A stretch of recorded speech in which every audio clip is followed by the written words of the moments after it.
Aux quatre coins de l'arche, il y avait 4 anneaux d'or, et les barres de bois d'acacia recouvertes d'or étaient passées dans ces anneaux afin de pouvoir porter l'arche. Les barres restaient dans les anneaux de l'arche, elles n'étaient pas enlevées. Cela signifie que l'arche pouvait être portée à tout moment. L'arche était destinée à un double usage.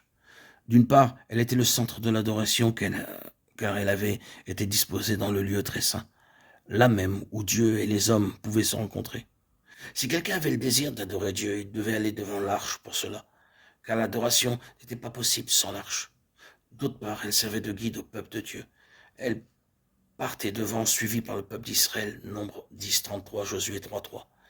Il ne pouvait pas aller là où il le désirait. Il devait suivre l'arche. Nous voyons symboliquement à travers cela comment Christ nous conduit dans la voie qui est devant nous. Comment se déplacer l'arche? L'Écriture répond à cette question. Au départ du camp, Aaron et ses fils viendront démonter le voile et ils en ouvriront l'arche du témoignage. Ils mettront dessus une couverture de peau de dauphin ou de blaireau et ils étendront par-dessus un drap entièrement d'étoffe bleue. Puis ils placeront les barres de l'arche, nombre 4, 5, 6. Il nous est rapporté dans ce passage que lors de ces périples, l'arche devait être recouverte par 3 couvertures. La première était le voile qui séparait le lieu saint du lieu très saint. Il était enlevé et était utilisé pour couvrir l'arche. La deuxième était une couverture de peau de blaireau et la troisième une couverture bleue. Lorsque l'arche était prête, tout semblait proclamer la personne de Christ. Car nous lisons dans le Nouveau Testament que le voile préfigurait la chair de Christ, Hébreux 10, 20. Et maintenant que ce voile est déchiré, Marc 15, 38, le Christ, que nous proclamons aujourd'hui, c'est de lui que nous approchons aujourd'hui. La peau de blaireau a une apparence peu attrayante, elle exprime en type la sainteté de notre Seigneur, celui qui fut rejeté par les hommes. La toile bleue a une signification spirituelle par sa douce couleur. Le bleu dans la Bible représente ce qui est céleste, le ciel est bleu. De même, le blanc représente la justice. L'or nous parle de la gloire de Dieu, la pourpre de l'autorité. Le Christ que nous suivons paraît n'avoir aucune beauté extérieure. Il est semblable à la peau de blaireau. Cependant, il est céleste, comme l'enseigne le drap entièrement bleu. Bien que rejeté par les hommes, il est cependant celui en qui Dieu se complaît.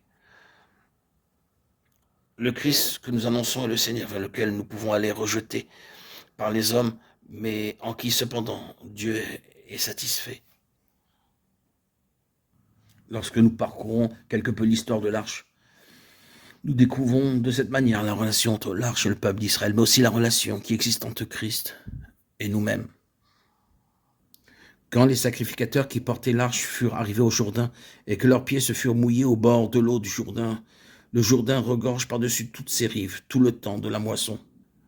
Les eaux qui descendent d'en haut s'arrêtèrent et s'élevèrent en un monceau à une très grande distance près de la ville d'Adam qui est à côté de Tsartan.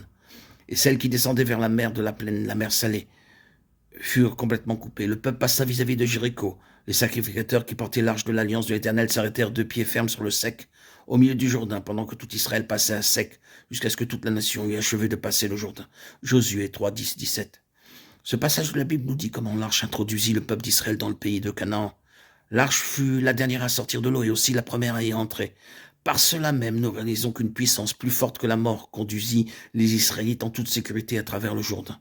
De même, nous qui sommes morts, nous avons été aussi ressuscités avec Christ, à l'image d'Israël traversant la mort du Jourdain, sous la conduite de l'arche.